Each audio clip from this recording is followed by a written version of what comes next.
Yeah, we back. Now, in this video, man, we're going to do something a little different. Now, y'all know on my channel, we always glorify the black man. Listen, on this channel, the black man is going to get his glory. The black man is going to get his acknowledgement, praise, and acclaim, right? You already know that. But on this one, man, we're going to glorify the black woman, man. We're going to glorify the black woman, the real black woman. The real black woman. We're going to glorify the black woman, right? We're going to glorify someone that does not get her acknowledgement in history, similar to her husband, right? But I feel like this is also a figure that all black women should know, just like all black men should know her husband, King Henry Christophe, right? We're going to talk about the Queen of Haiti, Queen Marie-Louise Quavidad, okay? Listen, it's actually very difficult to get historical documents on her because, I don't know, man, it's just so hard. It's just so hard to find something that she's written, a speech that she said. The information is very scarce, right? We have a lot of information on her husband.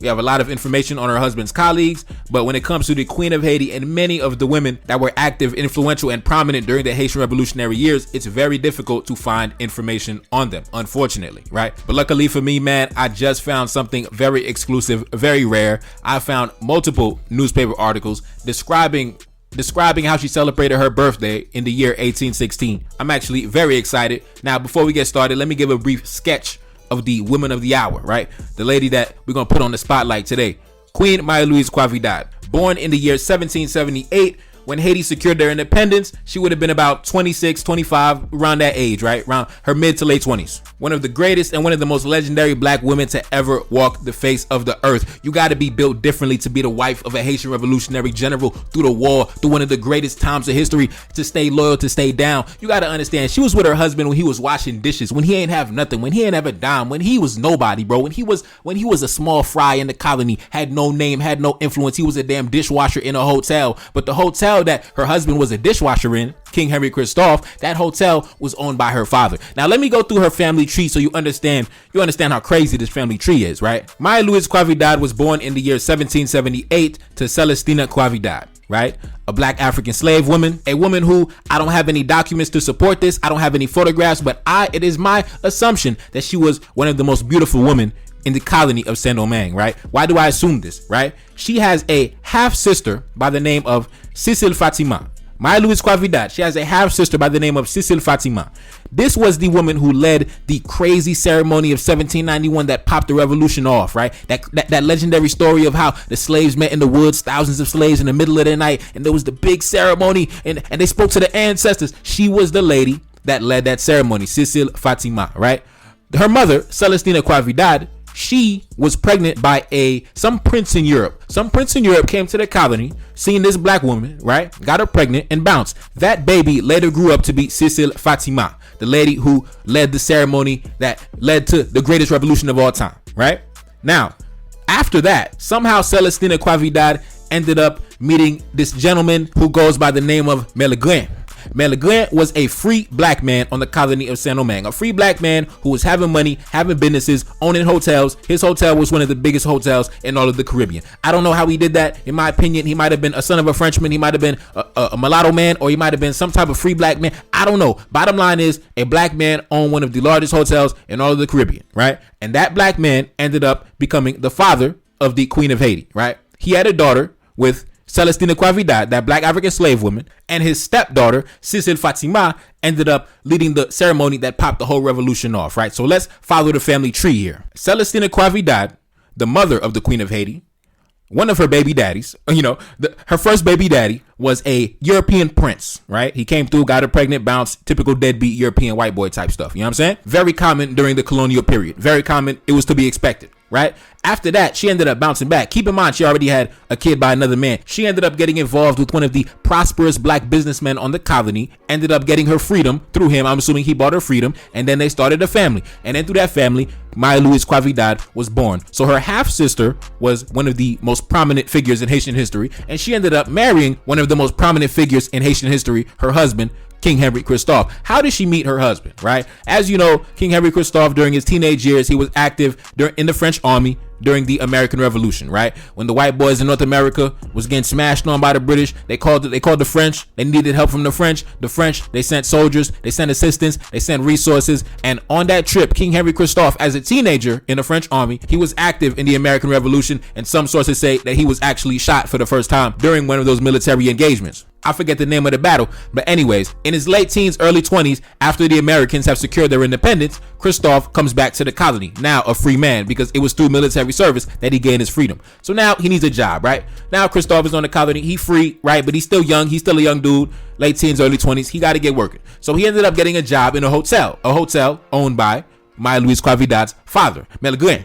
So now he's dishwashing, things like that, dishwashing, sweeping the floor, being a waiter, bringing out the food for the rich white boys when they come and eat, things like that. So it was through this experience that Christophe, his social skills were born, right? Remember, like I said, this was a high-end hotel, so it was a lot of international and domestic diplomats, entrepreneurs, businessmen inside the colony and outside the colony that would come and frequent this hotel. So before the Haitian Revolution even popped off, Christophe was already free and he was already involved with his wife at the time, who was his girlfriend. So this was his day one chick, right? Christophe's wife was not some groupie that came after he got the money and the power and the influence and the big palace and the citadel and the millions of dollars. No, Christophe's wife was with him when he was washing dishes and taking the trash out and being a waiter and serving the white boys food. She was with him from day one, right? When Christophe decided to quit his job to go live in the mountains with Toussaint and Dessalines, his wife followed him. She could have easily said, what?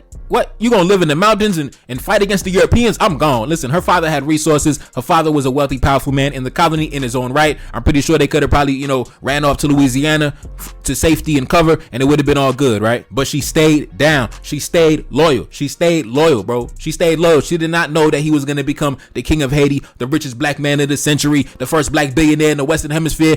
Bro, she did not know he was gonna become what he became, bro. It was just her little boyfriend that was, working for her father, bro. So you gotta understand, we gonna honor a real black woman. You know what I'm saying? We're gonna honor a real black woman. All you black women, if you're not willing to stay down with a man when he broke washing dishes, if you're not willing to stay down with a man when he gonna fight against the enemy, living underground, you gotta understand, during the Haitian Revolutionary time period, Marie-Louise Quavidad and her children, that she had to live, it was a warlike situation. So they had to live in underground networks, underground tunnels. You have to go live in the woods. And this is, like I said, this is a lady that is used to luxury. She's not used to, slavery. She was never a slave. Her father was a free black man. Her father was a prosperous black man. She was never on the plantation. She's from a very privileged background, right? So she went to go live in the damn woods, live underground, live all in the mountains, following her husband around. She had faith in her husband's plan. She had faith in what her husband was doing. She had faith until the very end. And guess what? Her faith was rewarded 100 times over. King Henry Christophe and Queen Marie-Louise Quavidad were married in 1793, right in the middle of the revolution, right? So the revolution popped off 1791. They got married 1793. I believe they had their first child, Francois Ferdinand, 1794, right? In the middle of the revolution. Yes, indeed. Yes, indeed. The brothers was clapping cheeks during the revolution. You better believe it. You better believe it. Now, me personally, I don't know how they was doing it. I don't know how they was performing. If it's a war zone, it's a battlefield. You know what I'm saying? The enemy might pop out the trenches anytime. I don't know, man. I don't know how I got the energy to be smashing cheeks, but the brothers was smashing cheeks. All them brothers was getting married and having kids all over the place, all over during the Haitian Revolutionary time period. Anyways, during the revolution, in between the years 1791 and 1804, they ended up having 2 more children, 2 girls, and then 1 son after the revolution in 1804. So all in total, King Henry Christophe and Queen Marie-Louise Quavidad, they had 4 children. It was 2 girls, 2 boys. The first boy was assassinated by the French government in 1805. Yes, I spoke on that in detail. Like I said, man, go to my playlist section, the most powerful black man of the last 500 years. Go to my playlist section, go to the history of Haiti. Go to my playlist section, the memoirs during the Haitian Revolution, written by Baron de Vasti. Go check all that out, man, for more information. But yes, their first child, Francois Ferdinand, was assassinated and kidnapped by the French government. Yes, indeed. Yes, that happened. And she still stayed down. She still stayed loyal to her husband through that as well, because it was a hostage situation. The French government had their first child hostage. I believe he was 8 or 9 years old, 8, 9, 10 years old. And Christophe did not compromise. And he had to choose between either submitting to the French or his son losing his life. So Christophe, standing as a real black man, standing on his principles and integrity, he did not fold even when the French had his son hostage. And even through that, she still stayed loyal. She still stayed down. Imagine going to your wife, man, and being like, listen, it's either we gonna maintain our freedom and independence or we gotta let our first son go. The enemy got our first son. They say they're gonna kill him if we don't submit. And then you tell your wife, listen, we ain't gonna submit. We just gonna have to let him go. And guess what? She still stayed loyal. She still stayed down with her husband. Still through that. Now, today we're gonna talk about her birthday celebrations in the year 1816. This was 11 years after the French had killed her son, right? So we're gonna talk about it, man. We're gonna talk about it. I believe in the year 1816, it would have been her birthday celebration for If she was born in 1778, then this would be her 38th birthday celebration. So we're going to get into it, man. We're going to get into it. We're going to talk about a real black woman today, a real ride or die black woman today. Yes, indeed. Yes, indeed. And we got to understand, like I said, Queen Maria Louise Quavidad, she was never a slave, right? Her father was a prominent man. Her husband, as we know, was a prominent man, one of the most prominent black men to ever live, right? So when she passed away with a fortune, man. She passed away with a fortune, right? When her husband passed away, she inherited up to almost $100 million, man. $100 million. When Christophe passed away, he committed suicide. The British Royal Navy was dispatched to the colony. You know, because you know the British, they were active in the Caribbean. You know, they had Jamaica, they had all type of different islands. So the Royal Navy was always nearby. So the British Royal Navy was dispatched, picked up Queen Maria Louise Quavidad and her daughters. They went into exile with a fortune. As you know, when Christophe died, they found damn near $10 billion inside the citadel. And inside the palace, they found a little over $6 million in modern day currency, right? So, man, listen, she inherited up to $100 million. Like I said, she went into exile in Britain. She ended up spending a year at the house of Thomas Clarkson and his wife. Thomas Clarkson, as we know, high-ranking British official, high-ranking British elite.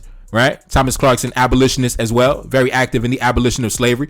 So she stayed at his house for a year, and then due to the weather, right? Due to the weather, you know, that part of Europe is very cold, things like that. You know, we're black people. We like to be in the sun. We coming out the island of Hispaniola. We coming out of Haiti. We used to nice temperatures, tropical climates. We're not used to this cold European weather. So after about a year, she ended up going to Italy, where she spent the rest of her days. I believe she died around the early 1850s. Now, y'all remember what I said. Her half sister, Cécile Fatima, the one who I said had led that ceremony.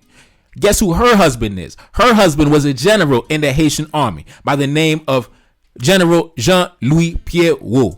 During Christophe's regime, he was a high-ranking government official in Christophe's government, right? So yes, the black women, yeah, they was marrying the bosses. You know what I'm saying? They was marrying the bosses. So Queen Maria Louise Quavidad, she was married to the king of Haiti, who was also a general in the army, and her half-sister, who led that crazy ceremony at Bois Caïman to pop off the revolution back in 1791, she ended up marrying Jean-Louis Pierrot, a high-ranking general and a high-ranking government official in Christophe's army. And Jean-Louis Pierrot ended up serving as president of Haiti in 1845. So her half-sister, while Queen Maria Louise Quavidad was out in Europe in exile, out in Italy, her half-sister, Cécile Fatima, ended up becoming First Lady of Haiti, the wife of General Jean-Louis Pierrot, President Jean-Louis Pierrot.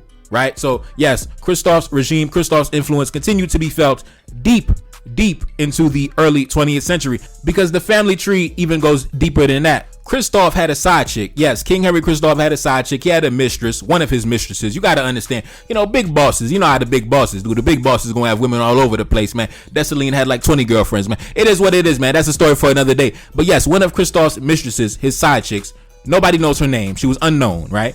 But one of his side chicks and Christophe, they had a daughter, right? That daughter goes by the name of Blaisine Georges, right?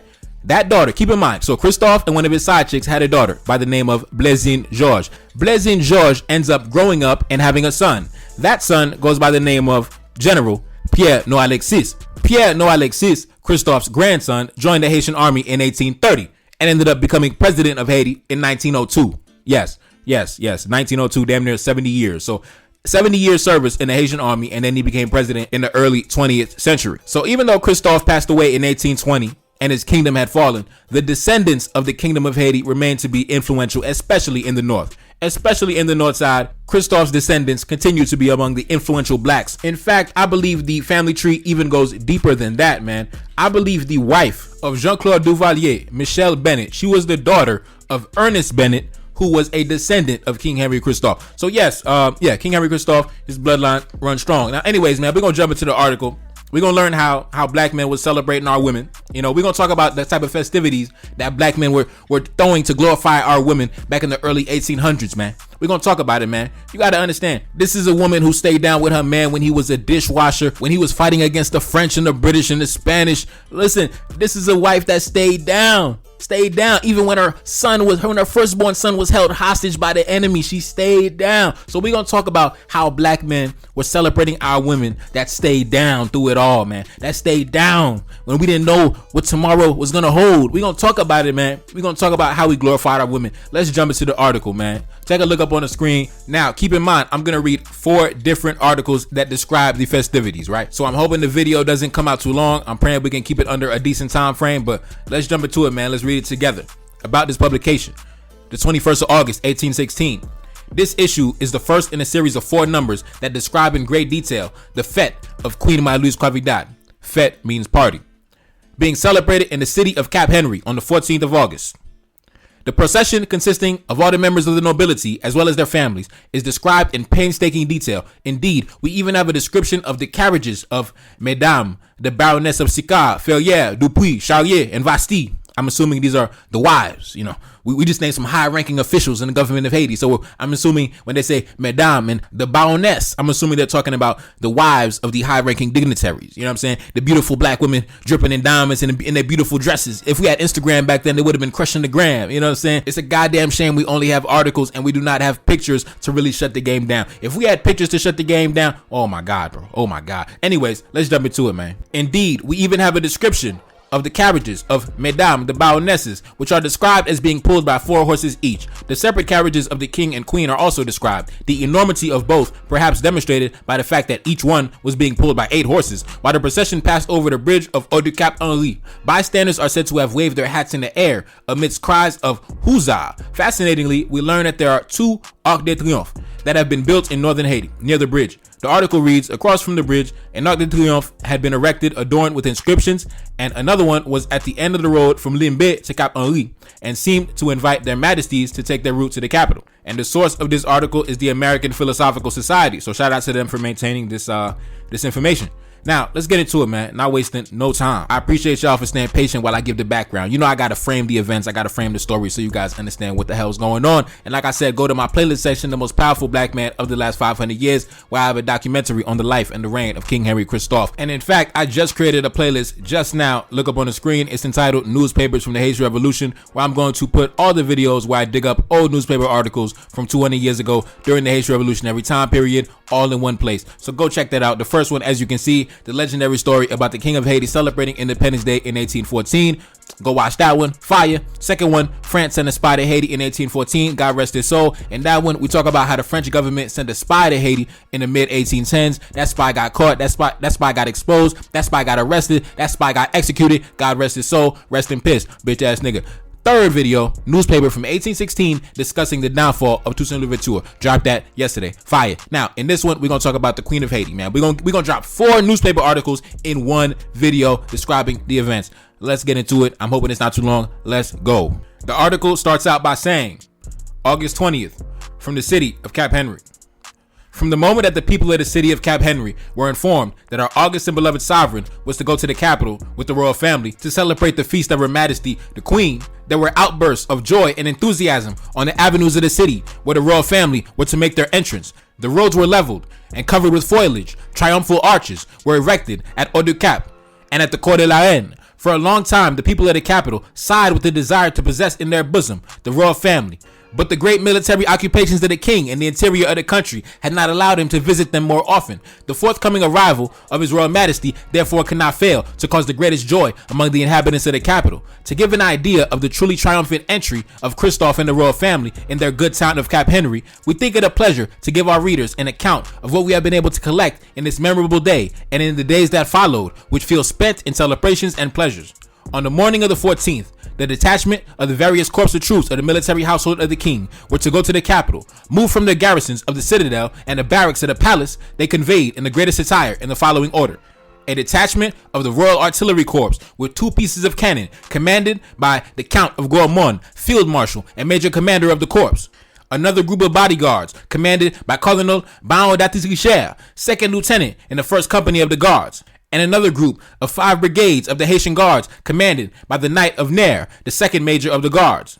Another group of 5 brigades of the Chasseurs de la Garde, commanded by Lieutenant General Count d'Henry. These 4 corps of artillery and infantry of the military household of the king were under the immediate orders of His Excellency, the Count of Valliere, Lieutenant General and second in command of the Haitian Guards. Following the infantry were the detachments of the 3 light horse corps of the king, the queen, and the Prince Royal, under the orders of His Excellency, the Count of Guanament, Lieutenant General, commander of the corps. All these troops entered in the afternoon of the same day in the capital and in full dress. The royal family left the palace of Sanssouci at 3 o'clock in the afternoon. They were followed by a numerous and brilliant court. The march was led by a detachment of cavalry, followed by the king's aides-de-camp carrying the royal standard. The carriages were arranged according to the precedence as follows. Number 1, the king's carriage, drawn by 8 horses at the door on the right and on the left. There was Baron Maupoint, the Grand Esquire, and the Duc de Feuillal, the Grand Marshal of the palace, and at their side was the Duc de Lavance, the Chamberlain of the King, the Major Commander of the King's Light Hair, and Chevalier de David, first Esquire to the King. Behind the King's carriage was the Minister of the State, the Comte de Limonade, the King's secretaries, and the other King's officers. The Queen's carriage, drawn by 8 horses, at the door, on the right and on the left, was the Comte de Rouge, the Knight of the Honor of the King, and Monseigneur the Duc de la Thibonide, the Grand Marshal of Haiti, the Major Commander from the Guards of the Body. The coach of the Prince Royal had 8 horses, the officers of the house, the carriage of Madame Premier, the carriage of Madame Athénaïs, the carriage of Madame Princess Jean, Lady in Waiting to Her Majesty the Queen, 6 horses. I believe Princess Jean was Christophe's sister. I could be wrong, but I believe that was Christophe's sister. I believe Christophe had purchased her freedom shortly after he got his freedom and he came back from the American Revolution. You know what I mean? Stacked some money up, got his sister from another colony, from a British colony, ended up bringing her to Haiti. And as you can see, she is part of the royal court and she is present at the event. Now, yes, Christophe, big boss, buying your sister out of slavery. You know how we do it, man. We can't have our sister still on a plantation and we free, man. Nah, hell nah. Anyways, man, let's get back into it. Behind Princess Jean was the Comtesse of Wanament, the governess of Madame Premier, which has 4 horses. The carriage of Madame de Rouge, 4 horses. The carriage of the dignitaries of the kingdom followed, forming a long line of cars as follows.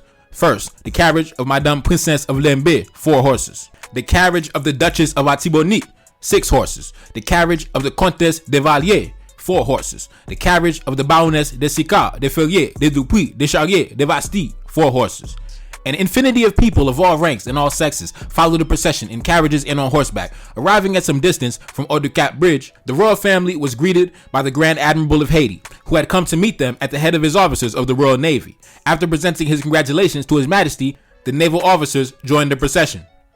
Behind the bridge were foreign merchants established at Cape Henry, who had also come to meet the royal family on horseback. As soon as they saw the king, they dismounted and ranged themselves on both sides of the road, and they greeted His Majesty as he passed with cries of huzzah, waving their hats in the air. At some distance from Bayabouté, His Majesty left his carriage and mounted his horse. At the gates was the Duc de Marmelade, the governor of the capital, with the officers of his staff, who received His Majesty and complimented him. The king's regiment lined the road, and further forward was the queen's regiment. The forts and batteries of the city saluted the royal family. 100 cannon shots. The warships of the king and the foreign commerce repeated the same salute. The inhabitants of the capital, men, women, and children, old people, had come to meet the royal family and had lined up on either side of the road and made the air resound with cries of long live the king, long live the queen, long live the Prince Royal, long live the royal princesses, long live the royal family. Never had such enthusiasm been seen. The joy, the happiness which the inhabitants of the capital felt were painted on their faces. The king, in the uniform of his light horses, mounted on a superb horse, saluted at every moment with his hand and his hat to the people,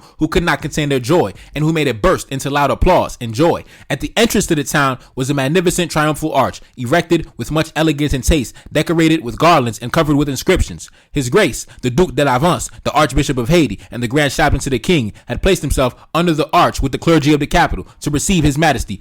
Also present was the Attorney General, the King's advocates, and the counselors of the Sovereign Court of Justice, the counselors of the court, and the negotiators of Cap Henry. As their majesties passed, the archbishop had the honor of presenting them with the canopy, which their majesties refused out of modesty. They slowly crossed the Rue de Espagnol, preceded by the clergy and the officers of finance and justice, to go to the palace. The Rue Espagnol and all the streets leading to it were obstructed by the people, who burst out their enthusiasm with cries of joy. The sweetest joy shone on the countenance of their majesties, who showed the people the satisfaction with which they were filled, by nods and hand gestures in the most graceful manner. Thus, their majesties were accompanied to their palace by the acclamations of an immense crowd.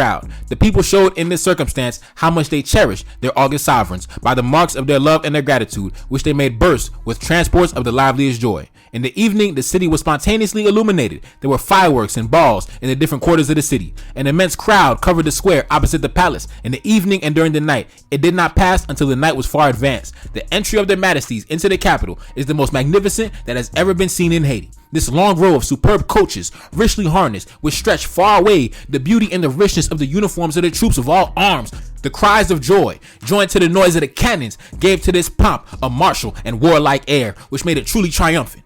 In this memorable day, the eye of the observer had to rest on the very satisfying objects, the wealth, the variety and elegance of the costumes, the honest and decent dress of all classes of society, which announced ease and happiness, pleasantly delighted the sight.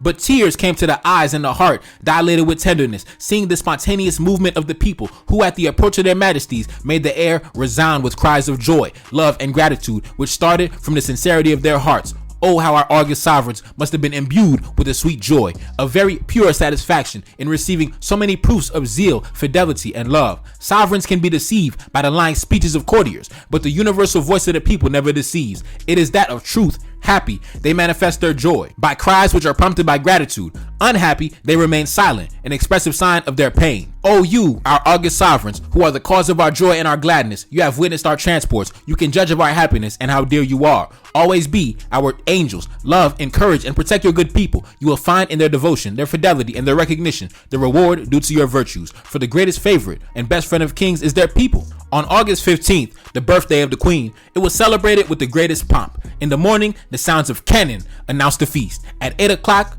the dignitaries repaired to the Majesty's palace to pay them their respectful homage, and also to present their congratulations to the Queen on the occasion of her birthday. When the dignitaries and their wives had been placed in the throne room by the masters of ceremony according to the order of precedence, a moment later, the king, the queen, and the royal family, accompanied by the grand officers of the crown, entered and were greeted by applause and cries of "Vive le roi!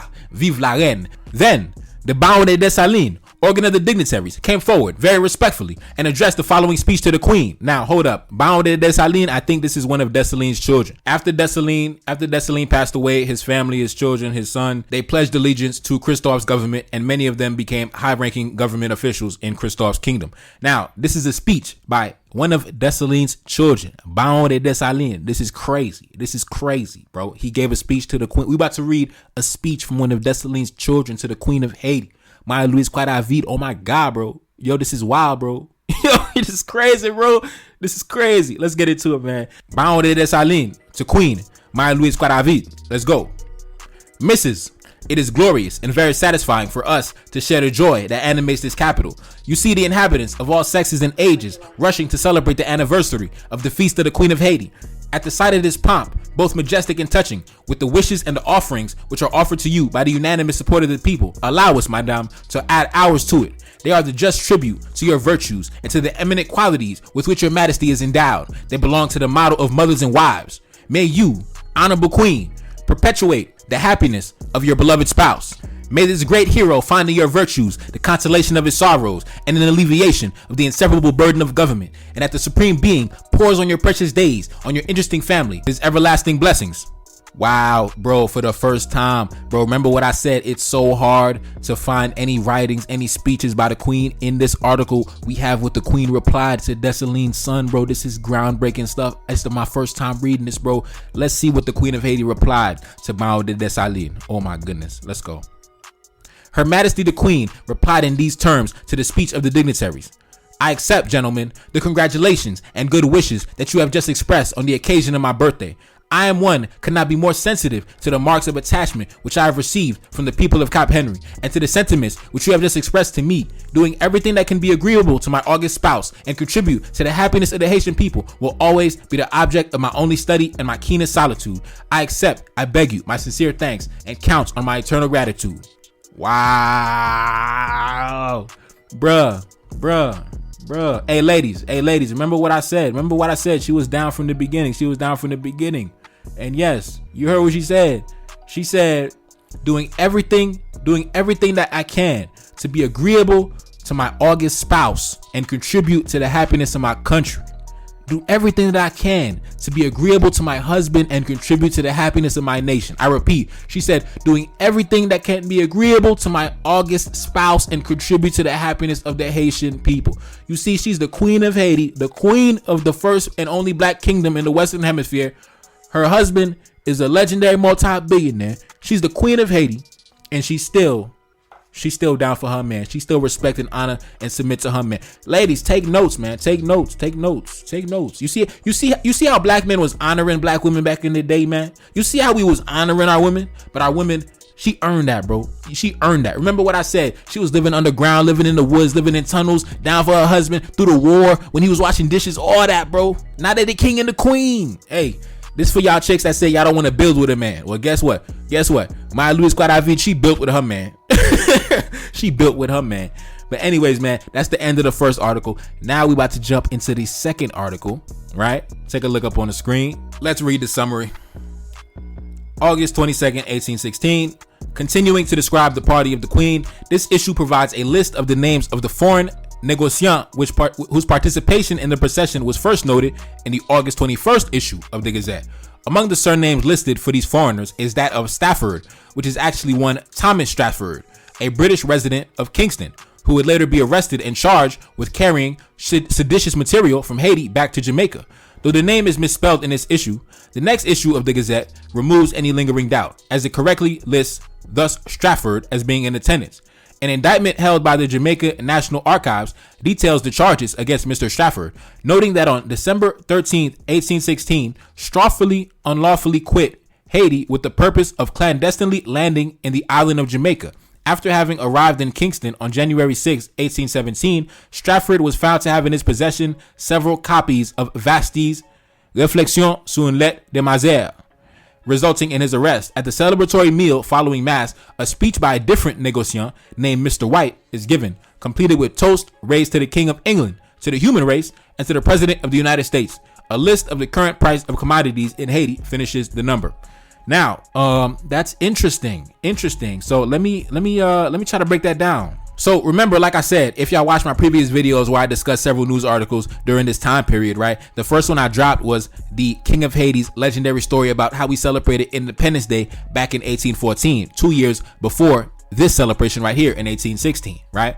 One of the white men, one of the foreigners, right? One of the merchants, because yes, there were foreigners present apparently at this celebration of the Queen right here, similar to how there was foreigners present at the celebration of Independence Day back in 1814. Many of these foreigners were captains of ships, merchants, the guys who would be involved in trade, things like that. So apparently this Mr. Stafford, this white guy from this British white guy from Jamaica, right? As you know, the British were colonizing Jamaica during this time period. When he came back from the Queen's birthday party, he brought back a book written by Baron de Vasti. Baron de Vasti, the right-hand man to the king, the secretary to the king. Like I said, he was an author. He wrote many articles as well. Like I said, the last video I dropped was an article written by him discussing the downfall of Toussaint Louverture.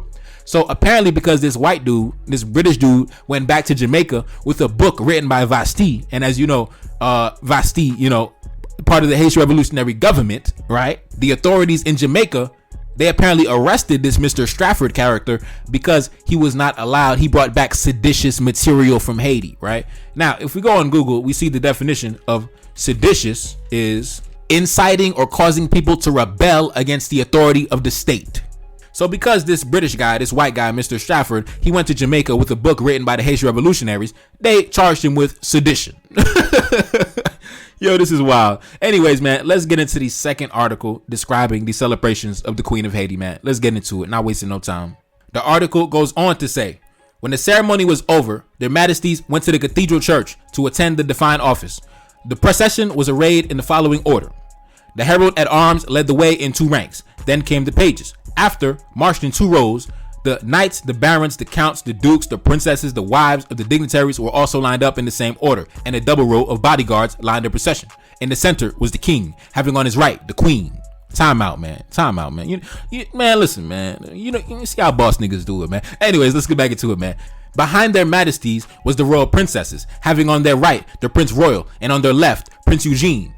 Farther behind were Her Majesty's ladies-in-waiting and attire, and the governesses of the royal princesses. Next followed the grand officers of the crown, the ministers, and the king's secretary. The archbishop had gone to the door of the church to receive their majesties under the canopy. The mass was celebrated by his eminence, and at the sermon, Monsignor gave a sermon analogues to the feast, the unction and the sweetness of the words of which breathed the evangelical morality of our divine Savior. The Te Deum was sung in thanksgiving to the sound of all the bells and the sounds of cannons. After mass, their majesties returned to the palace in the same order as they had come. A splendid meal with more than 400 people covered was served in an immense hall which had been built expressly for the feast by the king.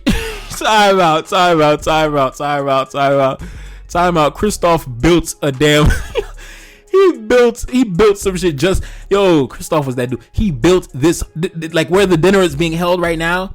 Christoph had that built just expressly just for this ceremony. We gonna build a whole damn building for my wife so we can celebrate her. Bro, man, listen, when boss niggas come out and handle business for their women, man, this how you treat your woman who stay down with you in the trenches, man. Literally in the trenches, like fight, like literally, like the war trenches, literally in the trenches. This how you stay down. This how you celebrate the woman that stayed down with you when you was washing dishes, bro. When you was sweeping the floor, bro. When you was taking out the trash, bro. And now you the king, bro. This how you celebrate your woman, man. Let's get back into it, man.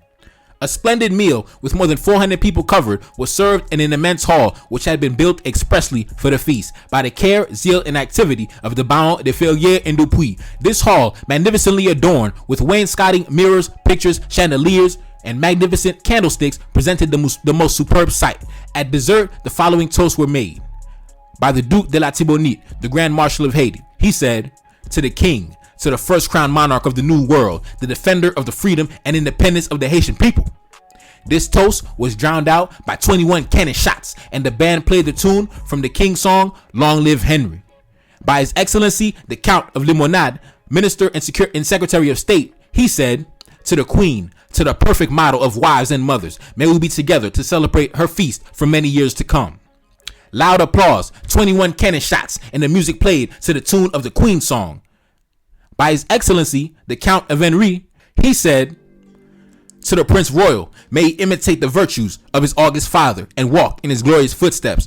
Loud applause, 11 cannon shots, and the music played to the tune of the Prince Royal song. By the General Baron de Dessalines, he said, "To their Royal Highnesses, ladies, royal princesses, may they always bring happiness to our august sovereigns." Applause, 11 cannon shots, and the music played to the tune of the song, "Cherished Princesses." Baron de Vasti, he said, "May the heroes of the illustrious blood dedicate their days to the defense of liberty and independence." Loud applause, 9 cannon shots, and the band played the military house anthem. His Majesty caused the following toast to be given by the Minister of State, the Comte de Limonade. He said, "To the General Union of Haitians, may they always show themselves worthy of the liberty and independence which they conquered by bloodshed. May they, by their wisdom, their energy, and their courage, deserve the admiration, the friendship, and the benevolence of all nations of the world." This toast brought enthusiasm to all hearts and was drowned out by cries of "Vive le roi," 21 cannon shots, and music playing the tune of the song, "Liberty in the House." Listen, I don't know what these songs are, man. They say they're playing a bunch of songs. I don't know, man. Listen, I don't know. I would love to hear these songs, man. I would love to hear these songs. Let's continue. The Duke of Fort-Royal, the Grand Marshal of the Palace, responded to the king's wishes with the following toast. He said, "May the Haitians be imbued with the magnanimous sentiments of the king, father of the fatherland. May they hear his sublime and touching voice, come together and embrace each other like brothers who have one and the same cause, the fatherland, liberty and independence, to be defended and consolidated on solid and lasting foundations." This toast was drowned out by cries to union, "Long live liberty, long live independence," 11 cannon shots, and music played the tune of the people's song. The Chevalier de Prézot immediately raised the following toast. "To the ghosts of the heroes who died gloriously for the cause of liberty and independence, their noble sacrifices will not be lost for the fatherland. Let us always be ready to imitate their generous devotion. Let us swear to shed our blood for liberty and independence, king and country." All the guests got up spontaneously, shouting, "We swear it." 11 cannon shots, and the music played to the tune of the song, "Die for the Fatherland." Hey, I would love to hear what that song sounded like. Hey, man, I wish we had MP3 files from back in 1816, man. We got to know what these songs, man. That sounds like a fire song. "Die for the Fatherland." We got to know what that song sounded like, man. Anyways, let's continue. The article goes on to say, an infinity of other patriotic toasts were raised and drunk with the greatest enthusiasm. The guests rose from table very late, only to get ready to go to the comedy. Fans of the Royal Theatre performed at the opera of Zemir et Azor. Their Majesties, the Prince Royal and the Royal Princesses, were kind enough to honor the people of the capital with their presence. When their Majesties and the Royal Family presented themselves in their boxes, they were greeted with the heartiest applause and cries of "Long live the King, long live the Queen." At the end of the show, there was a fireworks display on the Place du Palais. Then a grand ball decorated, where we danced without ceasing until the day when the court retired to relax from its pleasures and fatigues. From August 16th. Grand meal given to foreign trade by His Grace Monsignor Duc de Marmelade, governor of the capital, in his hotel. From 4 o'clock in the afternoon, the guests were assembled at the hotel of the Duc de Marmelade, governor of the city. Several dignitaries had been invited there. One noticed there their excellencies, the Counts of Valliere, Henry and Gourmont, commanders of the Royal and Military Order of St. Henry, Baron Dupuy and Baron de Vastille, secretaries to the king and members of the Privy Council, as well as the wives of the dignitaries. One noticed among the English traders, Mr. Strafford, John Shoolbred, Thompson, John White, Fullerton, Henry Bourne, Shabner, Mallet, Montgomery. Among the American traders was Mr. French, Mr. Beasley, and Mr. Myers. Also present was Mr. Struckman, a merchant from Bremen, and many other foreigners. The meal was magnificent. The most exquisite dishes and wines covered the table. At 5 o'clock, the guests sat down, each in a place designated for them by the masters of ceremony. After the hunger of the guests was appeased and they had exchanged several glasses of wine, the first cover was removed, and a dessert of great beauty was served. All kinds of jams, variously prepared sugars, and the most beautiful fruits of the country covered the table. When the guests began to warm up, the following toasts were raised. To the King of Haiti, may his dynasty reign eternally over the Haitian people. The toast of the Queen, the Prince Royal, and the royal family were carried immediately, and then the followings were carried. To the King of England, George III, the victorious one, who with the help and love of his people defeated all the enemies of Great Britain. To the magnanimous Prince Regent of England, may his great and liberal thoughts be favorable to the liberty and independence of the Haitians, and may he, of all sovereigns, be the first to perform a great act of humanity and justice. To the friend of mankind, to the immortal Wilberforce, who embraced and defended the most sublime and just cause that ever existed in the universe, the cause of man, oppressed by man, his fellow man, by injustice, cunning, and force. Now, time out. When they propose the toast to the immortal Wilberforce, they're talking about William Wilberforce, the British abolitionist. That's why they say, to the immortal Wilberforce, who embraced and defended the most sublime and just cause that ever existed in the universe. Now let's continue.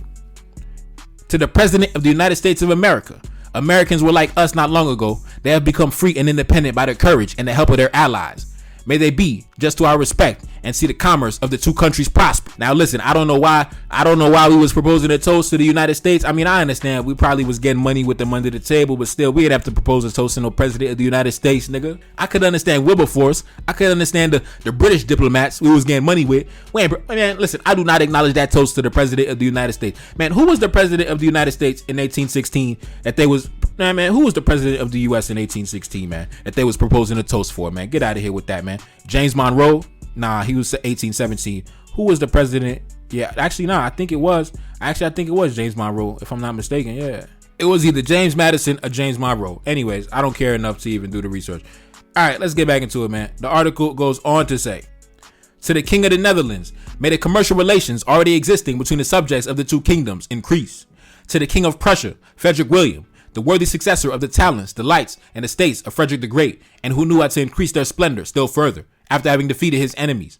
To the freedom and independence of Haiti, our enemies count on being able to attack us. We will burn them as fire devours the straw of our withered canes, and we will scatter their ashes to the winds.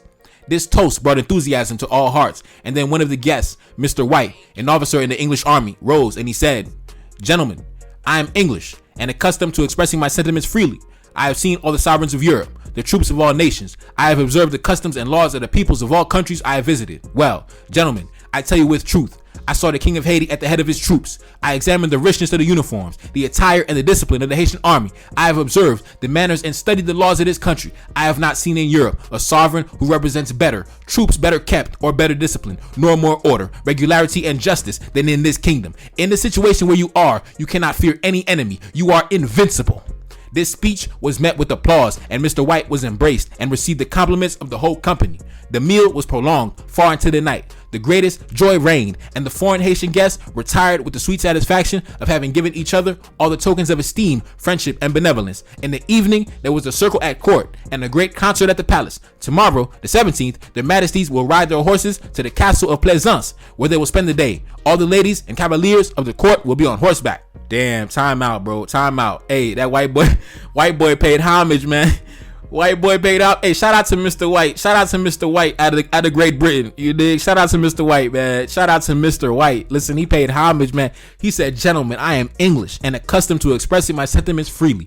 I have seen all the sovereigns of Europe, the troops of all nations. I have observed the customs and laws of the peoples of all countries. I have visited, and well, gentlemen, I tell you with truth, I saw the king of Haiti at the head of his troops. I examined the richness of the uniforms, the attire, and the discipline of the Haitian army. I have observed the manners and studied the laws of this country. I have not seen in Europe a sovereign who represents better, troops better kept or better discipline, nor more order, regularity, and justice than in this kingdom. In the situation where you are, you cannot fear any enemy. You are invincible." Now, yes, I know.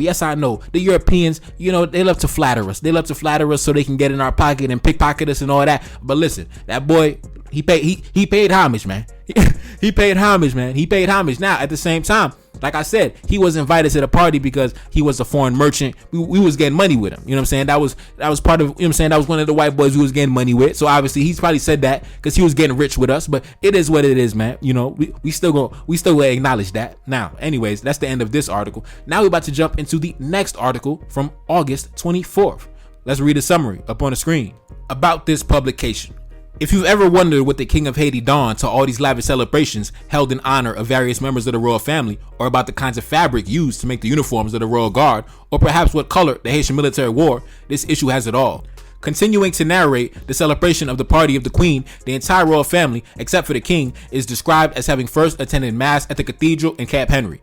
Mass was followed by a parade in the Place d'Armes. After giving audience to the Minister of Finance in the interior, Christophe joined the parade, mounting a splendid horse, evidently wearing the uniform of the Garde Haïtienne, which consisted of a long coat, red lapels, black velvet cuffs and collar, white lining and bristles, red epaulettes, white short breeches, white stockings, boots, sacco bordered by a red silk braid with the plaque of the King's coat of arms, red silk cordons, red pompons, highly detailed descriptions of the fabric used for each different uniform in the royal military subsequently follows, along with a list of the various inscriptions sewn onto the pieces. The inscription on the uniform of the 2nd Company of the Royal Artillery, for example, reads, "Je disperse mes ennemis," translated to, "I scatter my enemies."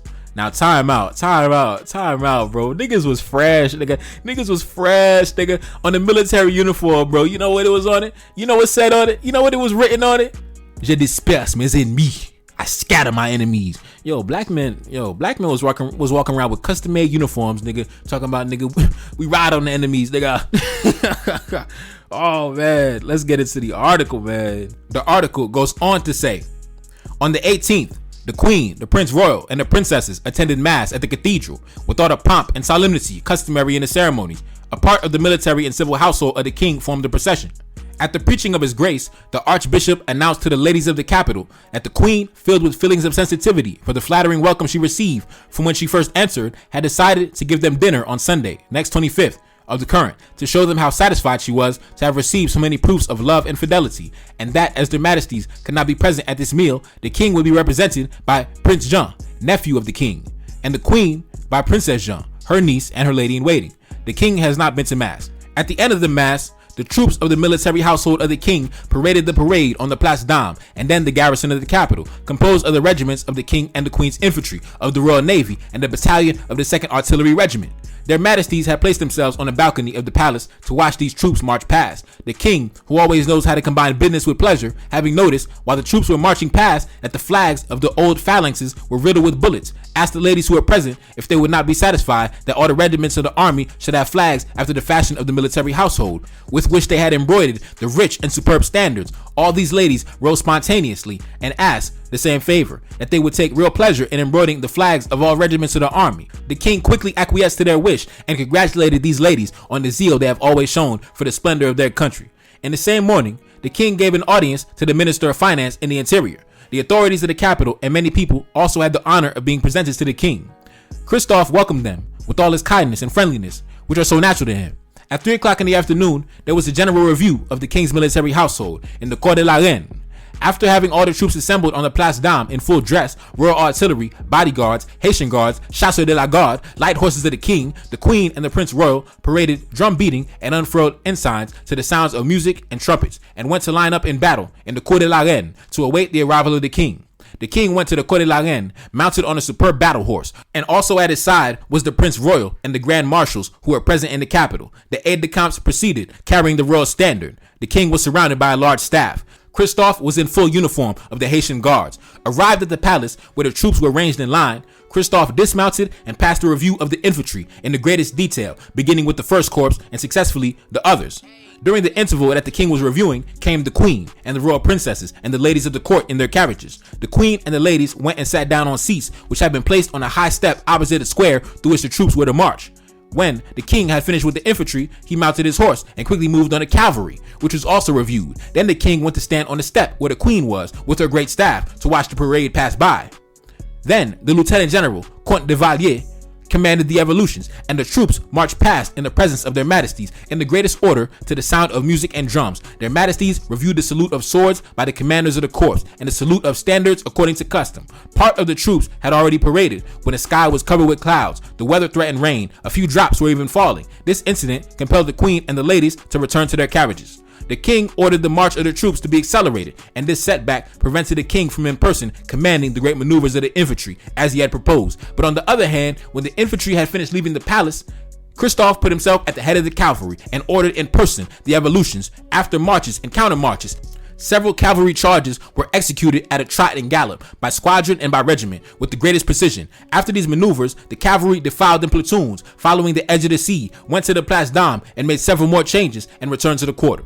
A huge crowd of townspeople of all genders and ages and many foreigners had come to the Cour de la Reine to satisfy their curiosity. Our young Prince Royal, at the head of his light horses, was particularly noted for his zeal and his activity in carrying out the commandments of his illustrious and august father, in the way that he traversed the ranks on a fiery steed. His martial and warlike air foreshadows to us that what he will one day be and gives us the greatest hopes. We also saw with great interest Prince Eugene, at the head of the Chasseurs de la Garde, marching with a firm step and commanding with an assured voice. This young prince, endowed with happy dispositions, cultivated by skillful masters, joined to his application to his studies, will succeed in time in becoming a soldier, consummate in the great art of war. Now, Prince Eugene is Christophe's another one of Christophe's children, I believe, by one of his side chicks. You know how big bosses do, man. You know, big bosses. You know, niggas be having like 400 kids by 400 women and things. You know, big boss type activity. No, I'm kidding.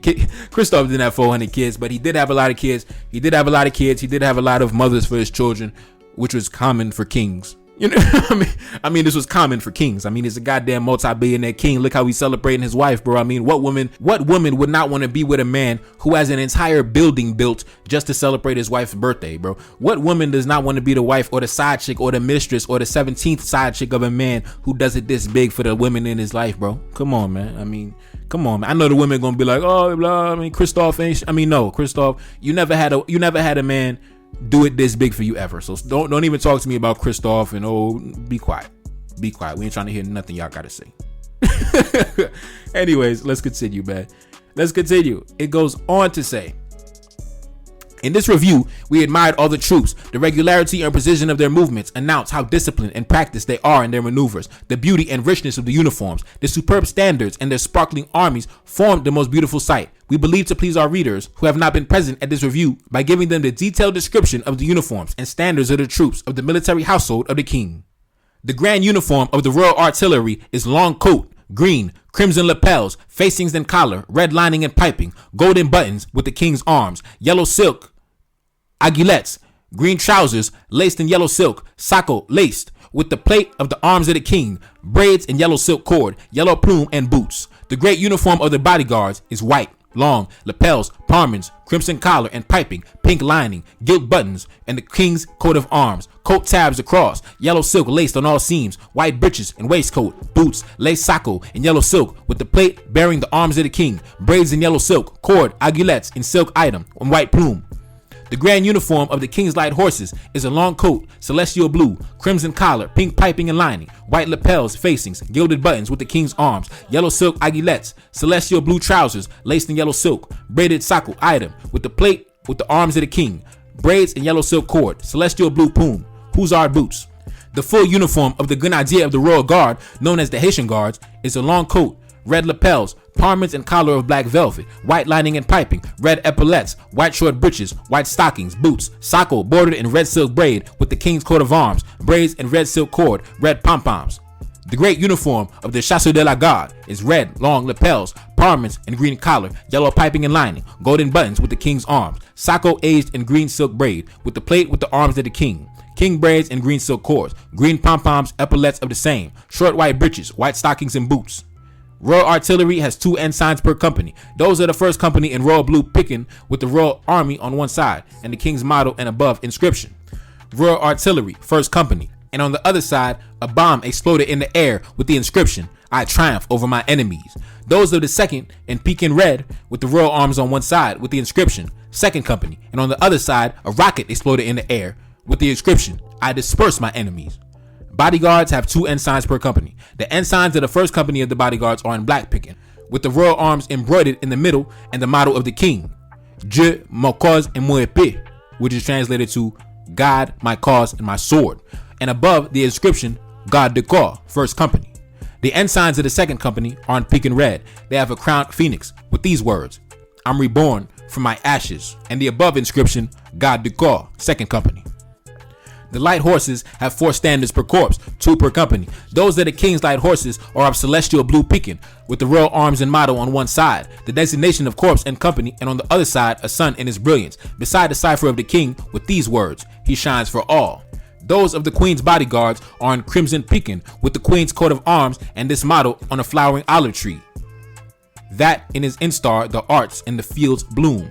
And above these arms, the designation of the corps and the company on one side, and on the other, the cipher of the queen and the king and the intertwined, surrounded by roses and laurels, surmounted by the royal crown, on the bottom of the figure an inflamed heart with these words, for the king and the fatherland.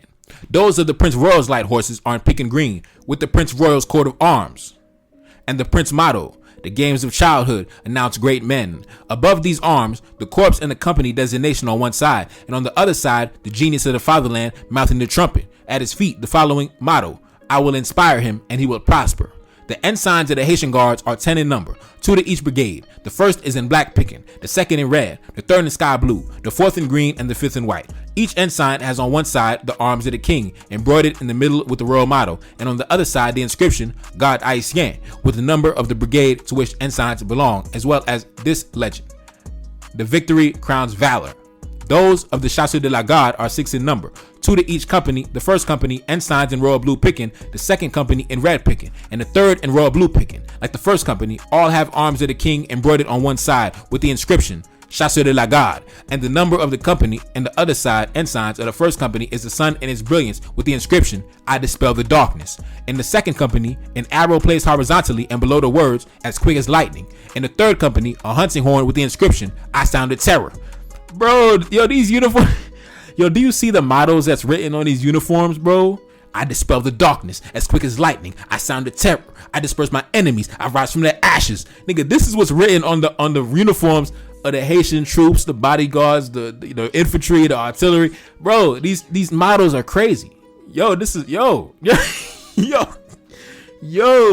nigga. I dispel the darkness as quick as lightning. I sounded terror. I rise from the ashes. I disperse the enemies. Nigga. Bro, let's get back into it, man. All these standards were richly embroidered by the ladies of Cap Henry. The designs, the coat of arms, and inscriptions were executed in needlework and silk. The different shades have been so imitated that one would believe in looking at them they were made by the painter's brush rather by the hand of these skillful embroiders, which must have occasioned endless care and work. Now time out. Big up to my beautiful Haitian women. Big up to my beautiful black women in Haiti. My beautiful ancestors that literally designed our uniforms, man. You know, you see our women designed our lovely uniforms that I just described to you, man. Our beautiful black women. They designed those uniforms for us, man. Yes indeed, man. Yes indeed, man. Shout out. You see, we glorifying real black women today, man. We glorifying real black women today. You see, I know sometimes on my channel, we hold black women accountable on my channel. Sometimes we might be a little harsh on them, but today we're gonna glorify them. We're gonna glorify them because when they deserve it, we gotta glorify them. Anyways, man, let's get back into it. In the evening, their majesties attended the comedy, and after the performance, there was a grand ball at the palace, which lasted until daybreak. On the 19th at 9 o'clock in the morning, Christophe gave audience to négociants étrangers, the foreign negotiators, who were introduced to him by Baron Dupuis, secretary interpreter to the king. Christophe deigned to speak to these gentlemen, inquire about the situation of their affairs, and testify to them his desire to see them prosper in the commercial relations with the kingdom. Then, Mr. John Shoolbred, an English merchant established at Cape Henry as an organ of foreign commerce, addressed to His Majesty the following speech. Okay, so let's see what the white boys say. The white boys came through, and you know what I'm saying? They came to salute Christophe for his wife's birthday. Let's see what they said. Sir, we, the foreign merchants established in the capital of the kingdom, are very grateful that Your Majesty has granted us this opportunity to express to you the feelings of high consideration and respect which we have for Your Majesty, whose valor and talents are no less well known in the countries from which we have come than in the kingdom which flourishes under the paternal care of the sovereign to whom we have the honor to visit today. We have witnessed the enthusiasm which your people manifested upon Your Majesty's arrival in the city, and we cannot fail to assure you that we participate liberally in the joy occasioned by Your Majesty's presence. When Your Majesty looks at us, you see men who love their country. And why? Because freedom and independence exist in their country. It is thus when we raise our eyes on Your Majesty, we recognize with pleasure the sovereign who established the freedom and the independence of the Haitian people. Sir, we beg you to accept the high opinion we have of the virtues of Her Majesty the Queen, your lovely wife. We have often heard of the rare qualities which characterize this great princess, and it is with great sincerity that we desire that she continue for a long time to adorn the high place in which Your Majesty has succeeded in placing her by your bravery and by your wisdom. Hey, that's some fly shit he just said right there. That's some fly shit he just said right there. He said, with great sincerity, we desire that she continue for a long time to adorn the high place in which Your Majesty has succeeded in placing her by your bravery and your wisdom. Yeah. Hey, black man. Hey, listen. Shout out to Mr. Shoolbred. You know what I'm saying? Shout out to Mr. Shoolbred. Let's continue. We also wish that your eldest son, the Prince Royal, as well as the royal princesses, can imitate the virtues of their august father and mother. Sir, while we have every reason to be pleased with the favorable reception we are receiving throughout the extent of your kingdom, we feel the need to speak particularly of the protection and benevolence that you have towards us, your worthy representative, Monsignor, the governor of the capital, as well as the great satisfaction we experience in all our mercantile transactions with Baron Dupuis, your secretary interpreter. We cordially wish Your Majesty every success in all your endeavors for the happiness and salvation of your people, and we trust that all their best wishes for the health and prosperity of Your Majesty, as well as that of the royal family, be accomplished. We have the honor to be with the deepest respect to Your Majesty from your most humble and most obedient partners, Mr. John Shoolbred, Thomas Stratford, J. Rawlinson, Harrison Jam, Thompson, C. Struckman, Sam Myers, Henry Bourne, Robert Scott, Mr. Beasley, Mr. Cutting, Mr. French, Mr. Cooper, Mr. Shabner, Mr. Wilett, Mr. White, Mr. Connolly, Mr. Milcherson, Mr. Ashmead, Mr. Montgomery. Okay. Christophe replied in these terms. Gentlemen, I am satisfied to see you reunited and sensitive to the sentiments which you have just expressed to me. My intentions are to encourage and protect trade, and my greatest desire is to see you prosper in your business dealings. If you have any representations to make to me concerning your business affairs, I will welcome them. My orders are given to enforce your persons and your properties, and to make you enjoy the protection and security which are granted to you by the laws of the kingdom. The foreign negotiators responded spontaneously with cries of Vive le roi. Christophe withdrew, and a few moments later, the negotiators were escorted back by Baron Dupuis. On the 20th, their majesties, the king and the queen, mounted their horses and went to spend the day at the Pont du Nord and the Pont d'Aume. Now, time out. Like I've said before in previous videos, the connection between the ancient pre-colonial African kingdom of Dahomey and the present-day nation of Haiti. In fact, as you can see, they said that the king and the queen mounted their horses and went to the Pont du Nord and the Pont d'Aume. And the Pont d'Aume, I believe that's the Dahomey Bridge. So yes, there was a bridge in Haiti named the Dahomey Bridge. So yes. Anyways, let's continue. The whole court was on horseback. The ladies were remarkable for the elegance of their costumes. They were all dressed as Amazons with little hats of the utmost elegance. Time out. They went to the Dahomey Bridge and they were all dressed as Amazons. Dahomey Amazons. Yes. So that's why I keep my foot on y'all bitch ass niggas that want to disrespect the Dahomey Kingdom. Because y'all disrespecting my folks. And some of y'all are disrespecting y'all own folks because y'all probably got lineage that traces back to that area in Benin, Togo. Yeah, so bitch ass nigga, respect your people, fuck nigga. Anyways, let's continue. The ladies were remarkable for the elegance of their costumes. They were all dressed as Amazons, with little hats of the utmost elegance, adorned with ostrich feathers and mounted on superb horses. These ladies formed to the eye of the observer the most beautiful sight that ever presented itself to the eyes of humanity. Their majesties returned in the afternoon of the same day to the capital. On the 21st, the eve of their majesties' departure for the palace of Sanssouci, all their actions during the day were so many acts of benevolence. A substantial sum was placed by Her Majesty the Queen at the disposal of several respected ladies of the city, known for their piety and their charity, to be distributed to indigent persons who are incapable by their age or their infirmities of work to earn a living. Another considerable sum was also placed at the disposal of Baron Dupuis, charged with making the necessary preparations for the meal given by Her Majesty the Queen to the inhabitants of the capital. The king, wishing to mark the feast of his beloved wife by acts of clemency, released several prisoners. Christophe condescended to attend to the marriage of the natural children of the late Comte de Dondon, having wished, in recognition of the good services which had been rendered to him and to his country by the late Comte during his lifetime, to spread his benefits and munificence over his children. How much should we not cherish a sovereign who rewards us for our services, even beyond death, by spreading his benefits on our posterity? What praise, what thanksgiving do we not owe to the paternal goodness of Christophe, and what powerful reasons for encouragement, what stimuli for us to redouble our zeal and ardor for his services? Now, time out. Christophe left his wife's celebrations to attend the marriage of the children of the Comte de Dondon. The Comte de Dondon was a high-ranking official in Christophe's government who apparently had passed away because they said the late Comte de Dondon. But because Christophe respected the Comte de Dondon so much, and Dondon is a city, so the Count of Dondon, right? So because he respected him so much, he left his wife's celebrations, right? And then he attended the marriage of his children, of this guy's children. So, Christophe, real nigga for life. Real nigga for life. Anyways, let's continue.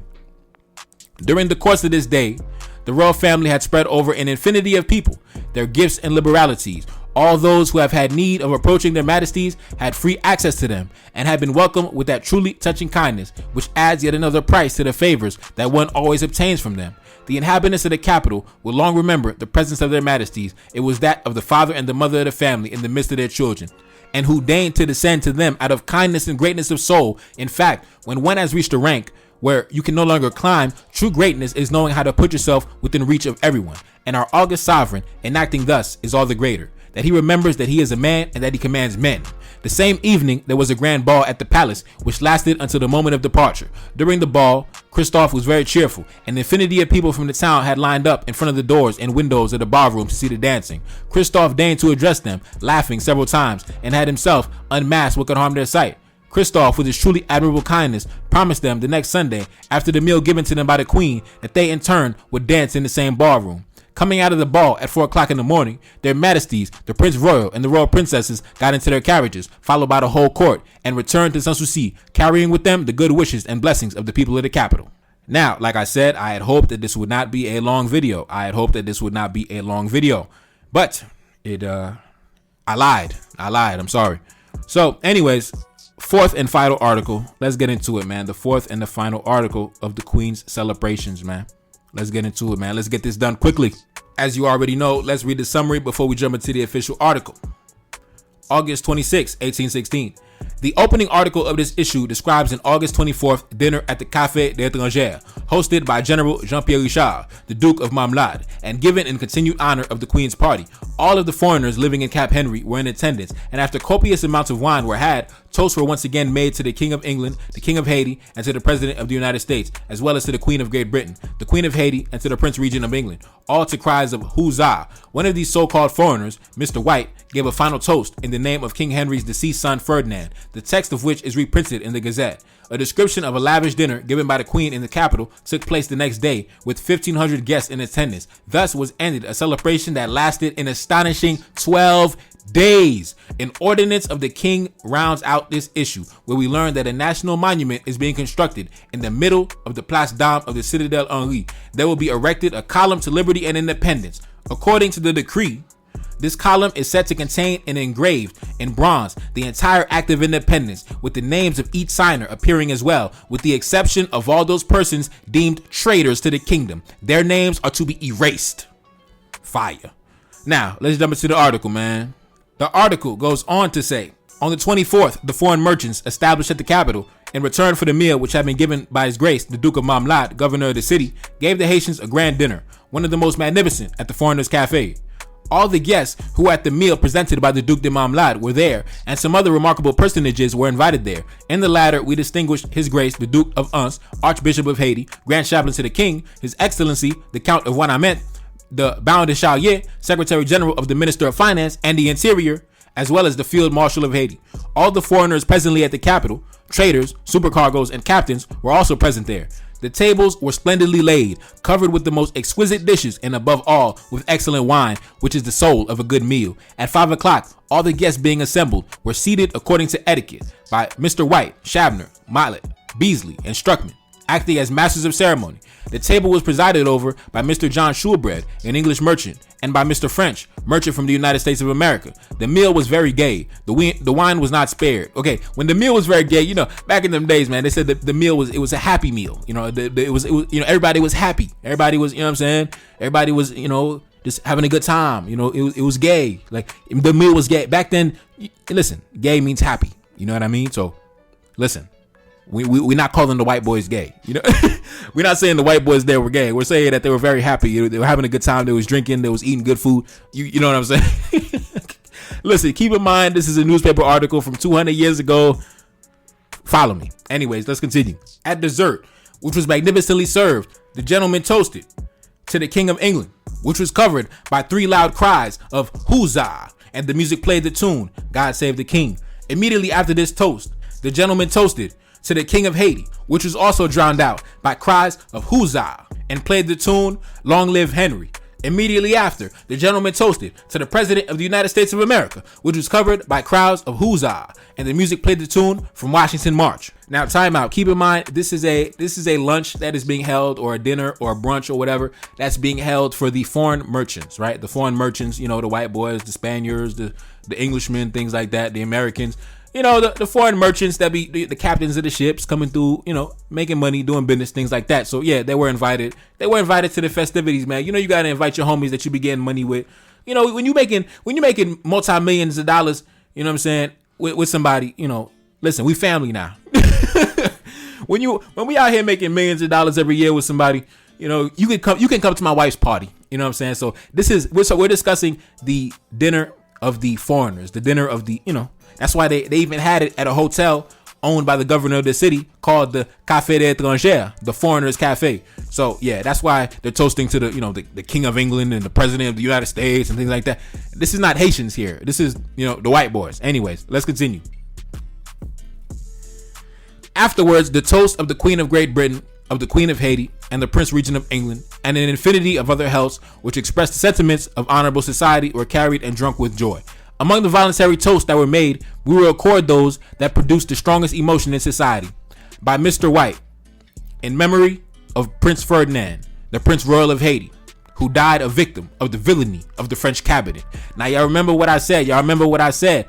Christophe and Queen Marie-Louise Quadaviz hurt their firstborn son, Ferdinand. I told y'all at the beginning of this video, and I told y'all on previous videos in my playlist, their firstborn son was kidnapped and he was killed by the French government. That's why they proposed a toast in memory of Ferdinand Henry, Prince Royal of Haiti, who died a victim of the villainy of the French cabinet. A little boy, not even a teenager, and the French took his life.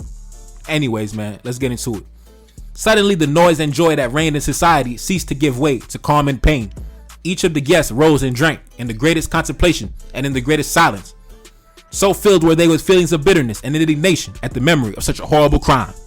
Immediately afterwards, this toast was raised by Baron de Bastille to the recognition that we owe to a virtuous philanthropist who defended our cause with as much ardor and passion as ourselves.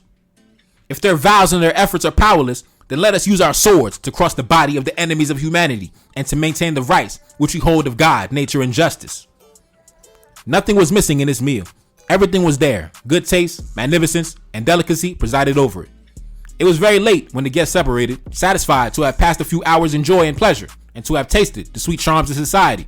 Sunday, the 25th, took place the grand dinner given by the Queen to the ladies of the capital in the enclosure of the court of the old government. To fully execute the intentions of the Queen, our august and beloved sovereign, several days before the meal, Prince Jean, nephew of the king, helped by the Duc de Marmelade, governor of the capital, and Baron Dupuy, had taken care of having all the necessary preparations to give this party all the magnificence and sumptuousness available in order to make it worthy of the august princesses who gave it. A large number of cooks, pastry cooks, and confectioners had been employed to prepare the feast. The barrels of wine had been laid out on a site, all ready to be drawn. A considerable quantity of selected wines, liquors, and provisions of all kinds had been prepared by the care of Baron Dupuy.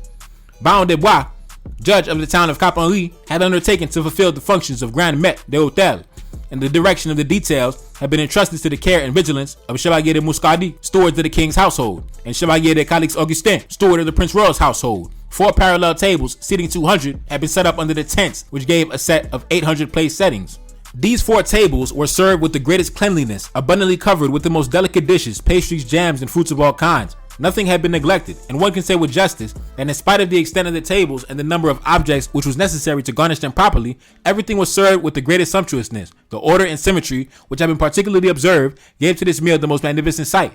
The first table was chaired by Prince Jean, responsible for representing the king in this truly national celebration. The vice president of the event was Comte de Valier, Baron de Vastille, master of ceremonies, having under his direction 10 ceremonial aides. The second table was presided over by His Grace the Duc de Lavance, Archbishop of Haiti, Grand Chaplain to the King. Next to him was Madame la Princesse Jean, lady in waiting to the Queen, and charged with representing the Queen at this feast. The third table was presided over by the Duc de Marmelade, governor of the city. The vice president was Cardinal Chevalier du Nord, controller of the finances, master of ceremony, having under his direction 10 assistants of ceremony. The fourth table was chaired by the Count of Wanament. The vice president was Chevalier de Saint-Fleur, Baron de Fillier, master of ceremonies, having under his direction 10 ceremonial aides. At 3 o'clock, all the ladies were assembled in the banquet hall and were placed by the masters and assistants of the ceremonies, beginning with the mothers of families, then by the young ladies. The meal was very gay. The greatest order and greatest decency reigned there. The purest joy shone on all the faces. The merchants of foreign commerce who participated in our celebrations hastened to join the Haitians, to serve and to do all kinds of honesty and politeness to the ladies. These gentlemen stood upright like all men, having yielded their places to the ladies. For dessert, the following toasts were made by Prince Jean to King Henry, sovereign and father of the Haitians. Cries of "Long live the king" were heard from all sides. This toast was saluted by 21 cannon shots by the Archbishop of Duc de Lavance. He said, "To Her Majesty, Maya Louise Quadavid, Queen of Haiti, the perfect model of mothers and wives, to the gratitude we owe to the Queen for the signal favor she has done to us today. May the memory of her kindness be etched eternally in our memory." This toast was covered by 21 cannon shots and carried enthusiasm among the ladies, who knocked their glasses at each other, exclaiming, to the Queen, long live the Queen, long live Her Majesty the Queen." hey, you know the lady, you know how the ladies do it, man. By His Excellency, the Comte de Valier, he said, "To our Generalissimo, the Royal Prince of Haiti." This toast was drowned out by 11 cannon shots and by cries of "Long live the Prince Royal." The Duc de Marmelade, he said, "To our kind princesses, the Royal Princesses of Haiti."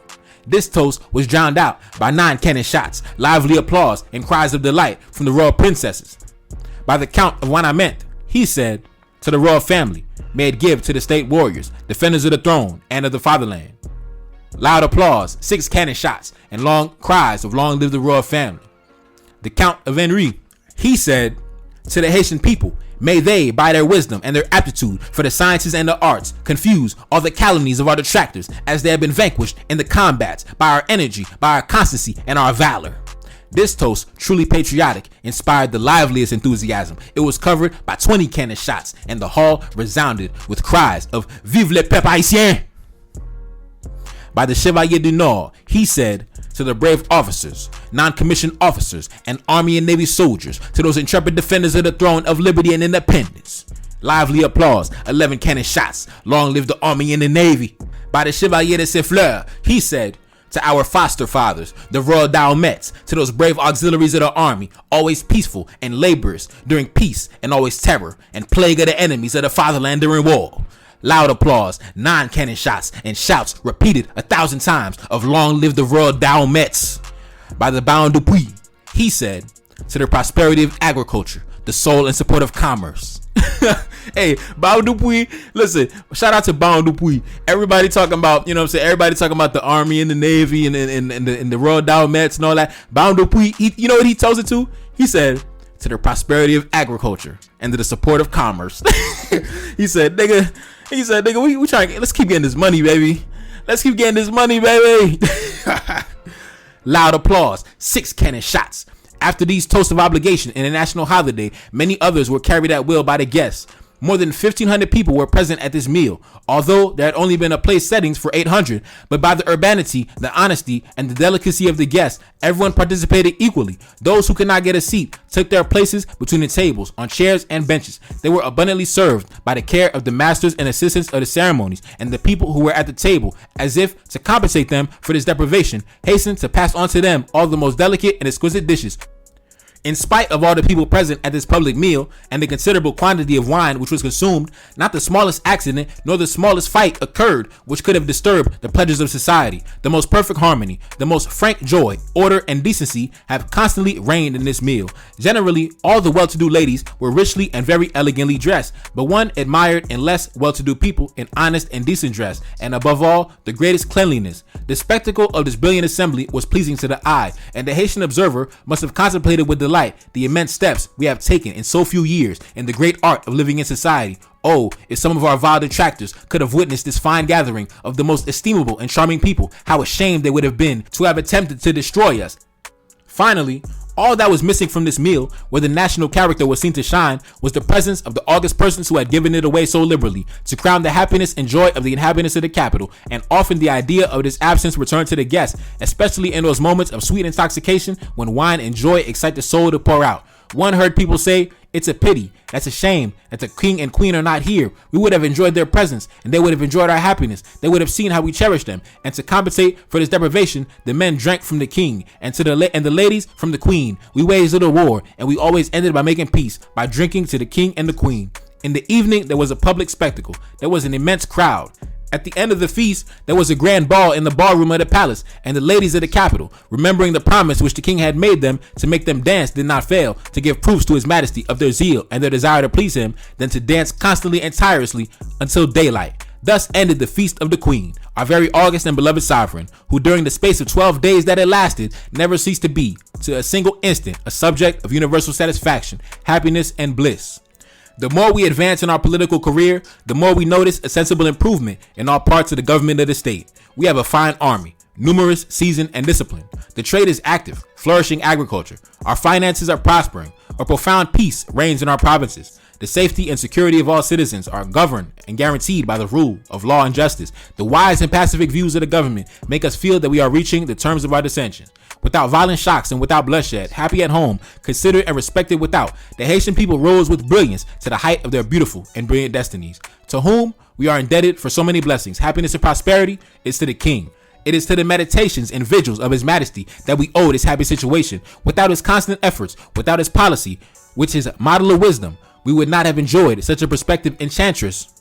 We would have vegetated without glory in a state bordering on misery and barbarism. Let us therefore deliver our hearts to joy and hope, and entrust ourselves without reserve to the paternal care of a wise and enlightened who wants only the glory and happiness of his people. Far from us any idea of flattery. By making the apology of the government of his majesty, we return a pure homage to the truth. It is to be just to pay a tribute of praise to virtue and to the sovereign who is worthy of it. And the greatest praise of a prince is found in the happiness of his subjects and in the result of his labors. History shows us that peoples have never done anything great by themselves. It is only through the help of the great men who are born from their womb that they have been able to rise to glory and achieve great things. All peoples, therefore, owe their glory and their illustration to the great men who rose from their bosoms. It is they who have revived their nations by blowing them into the fire of their genius, and who have given them the impulse necessary to emerge from a state of weakness and barbarism to become powerful and civilized people.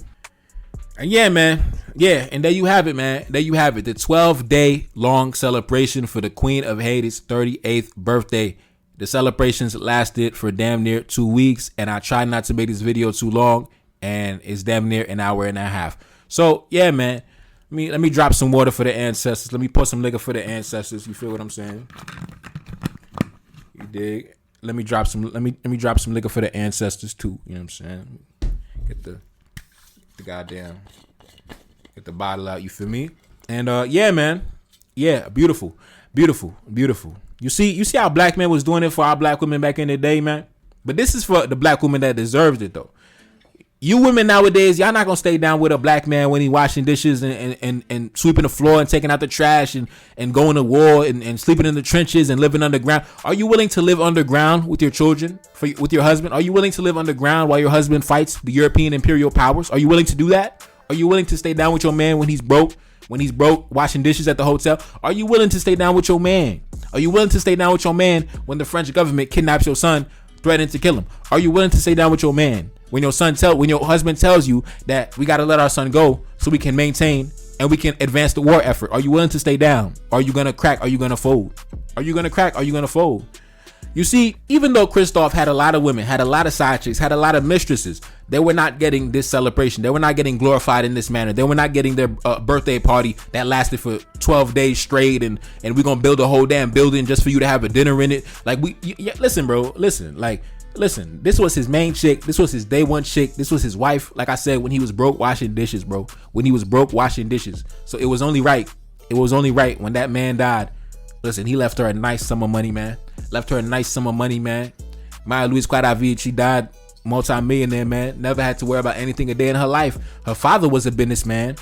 Her husband was a king and also a businessman.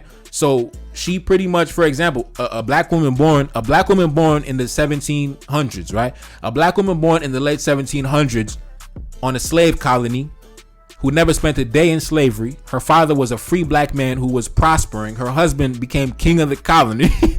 And she ended up dying with millions of dollars and never had to stress a single day in her life. Well, obviously, besides during the days of the war.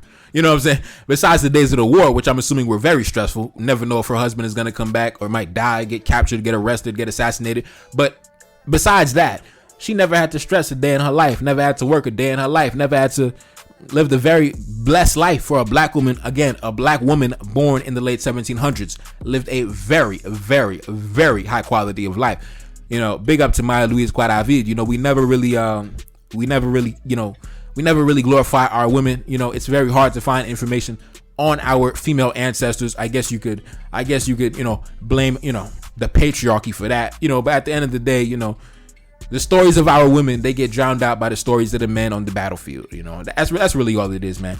It's not really patriarchy or anything like that. It's just that the men were, that's where the bullets was flying and the cannons were shooting. But the women were on the battlefield with us too, though. The women were on the battlefield with us too. Yeah, for sure. So, yeah, big up to my female ancestors. I love y'all. Y'all the real black women. Real black women, man. Real black women that stayed down for they mans. You know what I'm saying? We're not talking about the black women that ran off with the white boys to go, that when the war broke out, there were black women that decided to run off with the white boys, right? Yeah, they decided to run off with the white boys. They might have been a mistress for a white boy, or some of them just might have had more faith in the white boy. They might have not had no faith in the black man, so they ran off with the white boys when the white boys got ran out. So, fuck y'all. But the black women that stayed behind with the black man and had faith in the black man, we glorify them. You know what I'm saying? The black women who ran, we don't acknowledge y'all. Fuck y'all. Anyways, man, it's your boy Neferkari Desalegn back in the building. Yes, indeed. Like, share, subscribe, Cash App in the description, and I'm gone. Peace. Reincarnated, I'm back in original fashion. I left on a horse and came back in that ass, and I left with abundance and came back to famine. We used to be pyramids, now we be rapping. Look how the mighty have fallen. Used to be running, now we be walking. When you be cooning, that's when they applauded. Selling your soul, your sons and your daughter. Gotta come up in this shit, they stuck in the mix. Really, my heart it be breaking. That's why I'm stacking that paper and handle my business. Pass it down in generation. Talking about money and power and building a nation. That's a deadly combination. Never be watching the TV, they pushing agendas, falsifying information. No, they got malice intentions. Step in the room and I'm feeling the tension. Enemy watching, he blocking my vision. Pay for the check cause I need my redemption. Building my kingdom, I need it protected. Ready for war like a young Money Congo. Never decided the team is the motto. Up in the crib and I'm whipping up waffles. Up in the crib and I'm smoking gelato. I'm chilling, I'm taking my pain and make it ambition. I'm blessed by the gods, but I ain't religious. I came for the power, they came for the bitch. They making no hourly wage, I got business. This shit is an art and they could never be taught. Selling my soul, I can never be bought. Play with my money, I see you ain't caught. Run to the check and I do it for sport. Babylon falling, I go to the source. Packing my luggage and go overseas. Shorty be with me and she so elite. Shorty be chocolate, I'm calling her Hershey. Secret intelligence probably gon' murk me. Don't fuck with brands, cause nigga, I'm Haitian. Say the wrong shit and get smacked in their faces.